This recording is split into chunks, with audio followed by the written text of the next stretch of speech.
Major funding for KPBS Evening Edition has been made possible in part by Anderson Plumbing, Heating and Air, proud to support the mission of KPBS and privileged to serve San Diego clients. Anderson Plumbing, Heating and Air, helping homeowners maintain drain, heating, and cooling systems since 1978.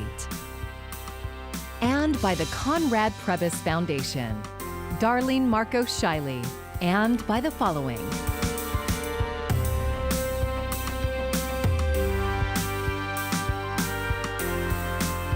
And by viewers like you. Thank you.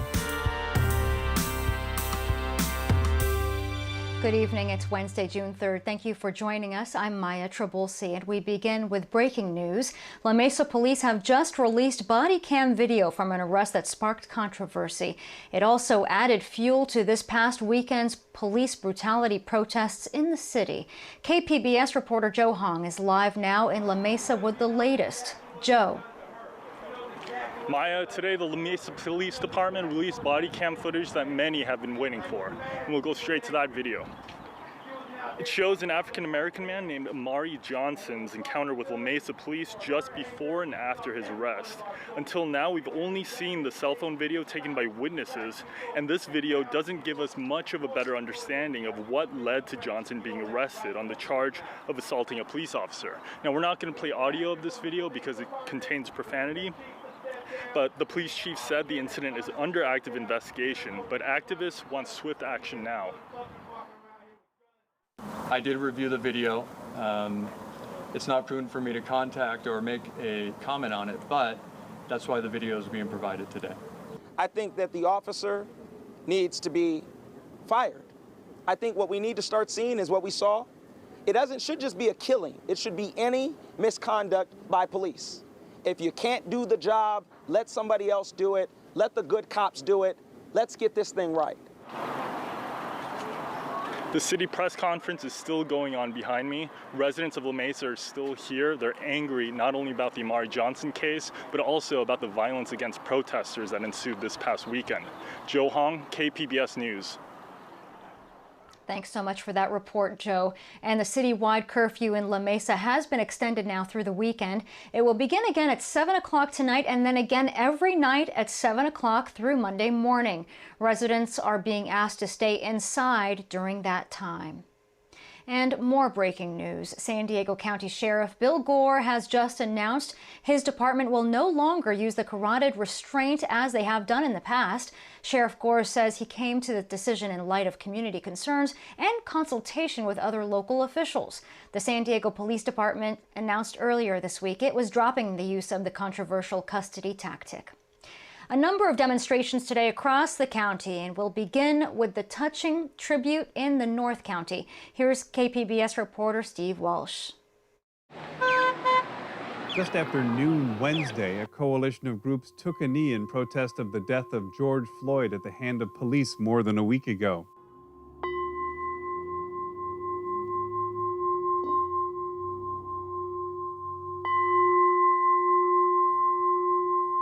They kneeled through 9 bells, 1 bell for each minute that Floyd was held on the ground by police.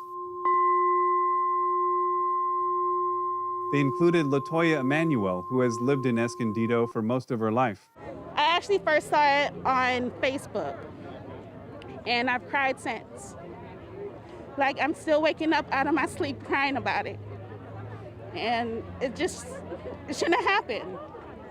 This was her first opportunity to attend one of the protests in person. We need to change the mindset. We need to change the culture of interaction with one another. This was the second protest held in Escondido. Monday, a group of 300 gathered outside the police station for what Police Chief Ed Varzo says was a good conversation revolving around policing and race.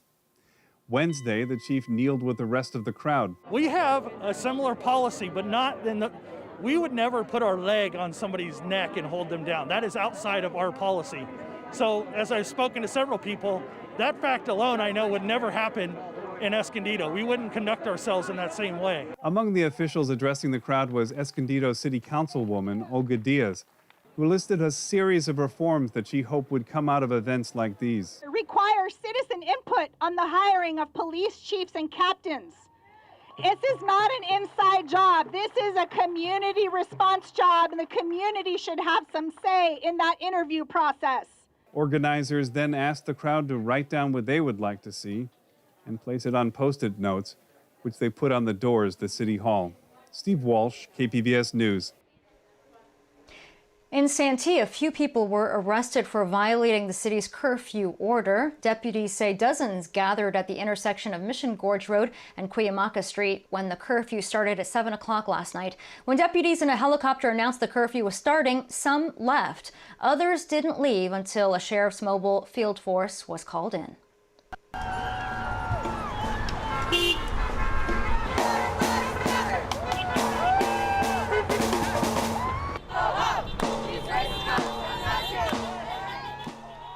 Several dozen people gathered near Mesa Recreation Center to call for justice and change. The group says they are fed up with police brutality and simply wanted to be heard. There's been too many injustices of our black people being killed for no reason, either choked out or shot. This injustice has got to stop. And the protest did remain peaceful, and the group hopes all local demonstrations are that way. And protesters out once again in Poway, making their voices heard there. Today's crowd is a bit bigger than that of Sunday, when about 150 people showed up. Once again, some shops in the area of Poway Road and Community Road were ready to board up windows in case of any trouble. So far, everything has been peaceful. All 4 Minneapolis police officers involved in George Floyd's death are now facing charges. Charges against the officer who had already been arrested have been upgraded to second-degree murder. Today, Floyd's family visited the memorial that stands where he was killed. Nadia Romero is in Minneapolis with more. The family of George Floyd celebrating his life, where he took his last breath. Trying to get justice for my father. And no man or woman should be without their fathers. Last week, Minneapolis police officers pinned the 46-year-old father to the ground. One officer, Derek Chauvin, pressed his knee into Floyd's neck for what police say was nearly 9 minutes. Chauvin is in custody, charged with Floyd's death. Today, arrest warrants were issued for former Minneapolis police officers J.A. King, Thomas Lane, and Tu Tao. We absolutely believe that he was tortured in the last 8 minutes and 46 seconds of his life. The killing prompted protests across the country and around the world as people demanded racial equality and an end to police brutality. Like the demonstrators, Minnesota's governor says injustice needs to stop. I think being at the heart of this and seeing the community's pain so viscerally, this is going to have to be that change we look for. Now, the Minneapolis Police Department is under investigation for civil rights abuses. The state is looking at the past decade to see if the police has systematic discriminatory practices. I don't think we get another chance to fix this. As the investigation into Floyd's death continues, his family prepares to say a final goodbye. In Minneapolis, Nadia Romero, KPBS News. San Diego Police Chief David Nisleit tweeted that he agrees with the decision and fully supports holding all 4 Minneapolis officers criminally liable. He added that he hopes these actions will also start healing our communities, and he expressed his condolences to the Floyd family. 2 local community boards that review police practices are holding emergency meetings tonight and tomorrow night. They will be discussing the San Diego Police Department's de-escalation of force policies. The Citizens Advisory Board on Police Community Relations meeting is at 6 o'clock tonight. And tomorrow, the Community Review Board on Police Practices will meet at 6 o'clock. You can watch both on the City of San Diego's website and YouTube page. Mayor Kevin Faulconer is welcoming public input about which SDPD policies should be updated or changed. Something beautiful is happening at a shopping center in La Mesa damaged by rioters. Coming up, we'll take a look at how the community is coming together. The coronavirus continues to make its presence known in the county. Health officials late this afternoon announced another 7 deaths, bringing the total locally to 283 now. There were also 124 new cases, raising the overall number to just shy of 7,800. Still, county leaders say they are ready to further open up all sorts of businesses, places like hotels, theme parks, wineries, and breweries. KPBS reporter John Carroll has more.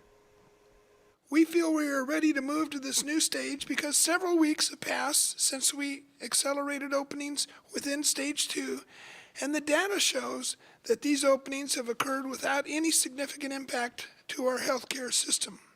That's the rationale behind the Board of Supervisors' letter to the governor asking for more local control to accelerate the county's reopening. But it does come with a couple of catches. We have to have another week of positive data related to the spread of COVID-19, and the county public health officer, Dr. Wilma Wooten, would have to review public health protocols before giving final approval to reopen. I asked Wooten if she agreed with the board's vote. Yes, we are in support of the letter that's being sent to the state. We recognize that our community is hurting in terms of businesses being closed. Wooten pointed to 13 metrics the county follows in deciding what can open and when. Right now, the county is in the green on all of them, but there's a new aspect to that equation. The Minnesota Public Health Department has advised anyone who's participated in public demonstrations to get tested within the next week. KPBS reporter Taryn Mento asked if Wooten agreed with that advice. We do not have that same recommendation at this point in time. We are aggressively monitoring cases and inquiring about their activities. The county had previously applied to participate in a pilot program which would have allowed for further movement into Stage 3, but as of today they haven't received a response from Sacramento. It remains to be seen when a response will come on this latest request. The other big unknown is if the numbers will stay in the green or head in the wrong direction, possibly triggering a pullback on the long road to reopening. John Carroll, KPBS News. New resources could be on the way for San Diegans struggling to pay their rent amid the pandemic. The San Diego City Council approved creating an emergency rental assistance fund. Under the proposal by Councilmember Chris Ward, nearly $62 million of the city's Federal CARES Act funding would go to more than 15,000 families. Each would get up to $4,000. But how much money goes to the program will depend on next week's city budget hearings. Young people at risk for homelessness will be able to get help through a new San Diego County program. The County Board of Supervisors approved the Housing Our Youth program. It will provide specialized assistance to young people up to age 24 who are experiencing homelessness. The program will prioritize help for former foster youth, those who are pregnant or parents, and those who are at risk of human trafficking. More than 1,200 of Imperial County's homeless residents go unsheltered every night. Yet county officials are sitting on state money that could help. iNewsSource investigative reporter Jennifer Bowman has more. When Imperial County secured a $1.7 million state grant in 2018 to help its homeless residents, it picked 8 agencies to get the funding. The goal, get shelter for the neediest of residents and help others in financial distress keep their homes. After 20 months, the county has signed just 3 contracts. One of the groups still waiting to get funding for a homeless prevention program is the United Way. Here's Executive Director Ken Whitens. We've been told for going on 9 to 10 months probably that we'd be ready to go in 30 days. The chairman of the County Board of Supervisors acknowledged the problem and told iNewsSource that efforts are underway to get the funds distributed. For KPBS, I'm iNewsSource investigative reporter Jennifer Bowman. iNewsSource is an independently funded nonprofit partner of KPBS. Today has been the hottest day of the week, but it looks like cooler temperatures are in store across the county. Mark Mancuso has your forecast. Here's a look at our weather headlines. Well, looks like the peak of the heat is upon us. Cooling will be returning along the coast and starts to spread inland into Friday. Gusty winds and a slight chance of showers on Friday as a trough moves right overhead. And the marine layer is going to be deepening right into the weekend. Still have the excessive heat warnings out across the desert areas. That continues right into Thursday. As we take a look at our temperatures tonight, Borrego Springs 79, Mount Laguna at 58, Ramona down to about 56, El Cajon 63, and there you can see Oceanside at 60, just a few clouds around. There it is, the upper low getting closer on Thursday, starting to spread some cooling to the coast. Interior sections though still pretty hot for one more day. And as we take a look at the temperatures for you, Borrego Springs 109, Campo's at 88, and Mount Laguna 77. Temperatures warm to 87. Ramona, El Cajon, Escondido's at 84. And you can see San Diego and Oceanside at 75. There it is Friday. The trough moves right overhead, breezy and cooler, and that cooling will spread right into the desert regions. The moisture is limited, but there could be a few showers being squeezed out. Thursday into Friday, you can see how the temperatures drop here along the coast. And then as we head into the weekend, we'll have plenty of clouds around with some afternoon sunshine. And as we head our way inland, temperatures drop from the mid-80s to the mid-70s. And there could be a shower in spots. And over the weekend, it should be comfortable. And as we take in the mountains, look at how it really cools here to the lower 60s. And even in the deserts, there's some relief on the way, dropping from 109 to 96 to 90 and low 90s through the weekend. For KPBS News, I'm meteorologist Mark Mancuso. Former President Obama is calling for turning the protests over George Floyd's death into policy changes. I've been hearing a little bit of chatter in the internet about voting versus protest, politics and participation versus civil disobedience and direct action. This is not a either or. This is a both and. To bring about real change, we both have to highlight a problem and make people in power uncomfortable, but we also have to translate that into practical solutions. And he discussed policing and civil unrest during a virtual town hall event today. This was his first in-person event since protests started, although he issued a written statement last week. Shows of solidarity around the world. Thousands of people in London turned out in support of the Black Lives Matter movement. Demonstrations started in Hyde Park today before many marched through the street. Star Wars actor John Boyega stood with the protesters against racism and police brutality, and he urged the crowd to stay peaceful. Pope Francis addressed George Floyd's death during his weekly prayer at the Vatican, speaking directly to Americans. The Pope says he has seen the social unrest in the U.S., adding that we cannot tolerate or turn a blind eye to racism, and claimed to defend the sacredness of every human life. The pontiff also said, quote, "Nothing is gained by violence, and so much is lost." Stores in La Mesa are still repairing the damage after looters broke in following protests over the weekend. KPBS reporter Matt Hoffman says artists are also doing their part to help rebuild. We just went over everything with the insurance adjuster today, and we have some coverage, not nearly enough to cover all the damage. Played Again Sports in La Mesa was one of the businesses broken into and looted over the weekend. That night, I was pretty much in despair, thinking I'd lost everything. The next morning when I got here, the parking lot was full of people from the community just trying to help out.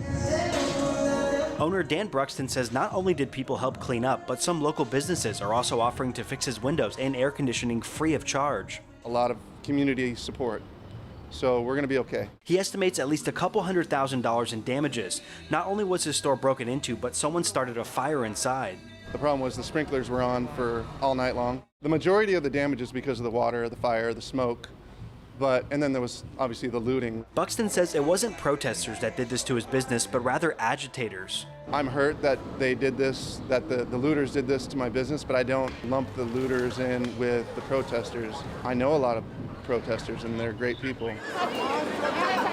One looter who Buxton says was around 16 or 17 came back to his store this week returning some stolen merchandise. He brought it back, he apologized, said that that's not him, he just made a mistake, and I agreed with him. In the days following the destruction, people have been creating murals over boarded up windows. One shows George Floyd, whose in-custody death sparked nationwide protest and renewed calls for reform. There was a few gentlemen that came and asked us if we were okay with them putting murals up and on the boarded windows, and I said, of course. It'd look a lot better than the boards, and next thing I know, they're up, and they look awesome. What are we doing in here in La Mesa? Well, we're painting on the boarded up windows. Longtime La Mesa resident Joe Mountain and his daughter Debbie were painting a mural at Round Table Pizza just a few doors down from Play It Again Sports. Their artwork says, "Be the light, spread the peace." We love this community. We've lived here since 1974. And we have lots of family here, and this community means a lot to us. And so to be a part of just fixing it up and more of the solution and the community is healing for all of us. Thank you. Thank you for that pizza. Business owners are welcoming the artwork, but it could still be weeks until some stores inside the La Mesa Spring Shopping Center actually reopen. The holdup is getting our floor back ready and our walls and ceilings and all that, and then getting our merchandise cleaned to what extent we can. Buxton says he understands people's anger and supports protesters peacefully demonstrating. I don't know the looters. I don't know any of them. And they don't know me. So, like I said, I'm not the enemy for sure. Matt Hoffman, KPBS News. And here on KPBS, we will be airing a 1-hour TV special from the PBS NewsHour. It's called Race Matters, America in Crisis. The program will focus on the frustration pouring out onto American streets, outrage about police brutality, and America's deep systemic racial disparities in the economy, education, criminal justice system, and healthcare, especially during the COVID-19 pandemic. Again, that's this Friday at 7 p.m. on KPBS2 and then at 9 p.m. on KPBS. Balancing home life and homeschool has been difficult for many during this pandemic, but a new report suggests learning from home has been the hardest on two groups of students. Mandy Gaither explains. Healthy bodies, healthy minds. It's a saying that rings true. In a classroom, education is more equalized. Students have access to supplies, technology, and their teacher. At home, it's a different story for some. A new survey of 1,500 parents who chose to answer via Facebook Messenger shows major gaps in remote learning based on family income. The report by the advocacy group Parents Together found that parents with incomes of less than $25,000 are 10 times more likely to say their kids are doing little or no remote learning.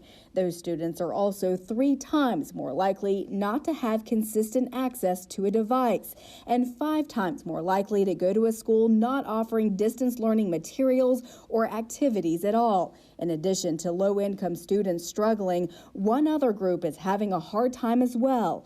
Nearly 40% of parents whose kids should be receiving individualized support or are entitled to other special education services say they're not receiving any support at all. While the study isn't scientific, the group says more resources are needed to prevent low-income students and students with learning challenges from falling further behind. For today's Health Minute, I'm Mandy Gaither. Parents Together says one of the best ways to teach your children is by telling them about the lesson and showing them how to do the work. You can do a math problem together or watch a short online video, then let your student give it a try with your help if needed. I'm Judy Woodruff. Tonight on the NewsHour, peace and justice. Protests increase in size across the country with violence declining. Coming up at 7 after Evening Edition on KPBS. And here's a recap of tonight's top stories. La Mesa police have released body cam video from an arrest that sparked controversy. It shows the confrontation police had last month with Amari Johnson. The officer was put on administrative leave. The incident fueled some of last weekend's demonstrations, one of which was followed by fires and looting. KPBS reporter Joe Hong is live in La Mesa where a press conference just wrapped up. Joe. Maya, I'm here in La Mesa. The press conference just ended. Towards the end, residents exchanged some heated words with city officials. I'm here with Tasha Williamson, who's a community advocate. Tasha, how do you feel about what city officials said today, both about the Johnson case as well as what happened this weekend with protesters? I feel that what they did here today was very disrespectful. I think that we all came here to get the body-worn camera footage released. We came here to hear the truth. We came here to have apologies made. We know that they know, and because they told us that they know the officer that shot Leslie Furcron, and we also know that they know the officer who shot Amari Johnson. And can I ask, what more do you want from city officials? What can they do next? We want justice. We want transparency. We want police departments across the city and the county to do exactly what they were supposed to do, and that's protect, to serve, to honor the laws. We want Matt Dodges fired. We want him charged. We also want the officer who hit Leslie in the middle of her head. We want him fired, and we want him charged as well, because it was a less lethal round that became lethal. Thank you, Tasha. Maya, I'm reporting from La Mesa. Back to you. Thanks so much, Joe. And in Escondido, a coalition of groups took time to protest the death of George Floyd. They kneeled through the 9 bells, 1 bell for each minute that Floyd was held on the ground by police. Escondido's police chief also kneeled with the group. A separate demonstration earlier this week drew about 300 people. And you can find tonight's stories on our website, kpbs.org/evening edition. Thank you for joining us. I'm Maya Trabulsi. Have a great evening. Major funding for KPBS Evening Edition has been made possible in part by Anderson Plumbing, Heating and Air, proud to support the mission of KPBS and privileged to serve San Diego clients. Anderson Plumbing, Heating and Air, helping homeowners maintain drain, heating, and cooling systems since 1978.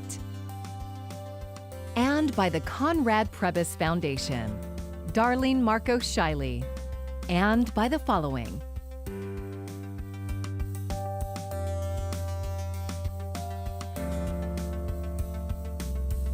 and by viewers like you. Thank you.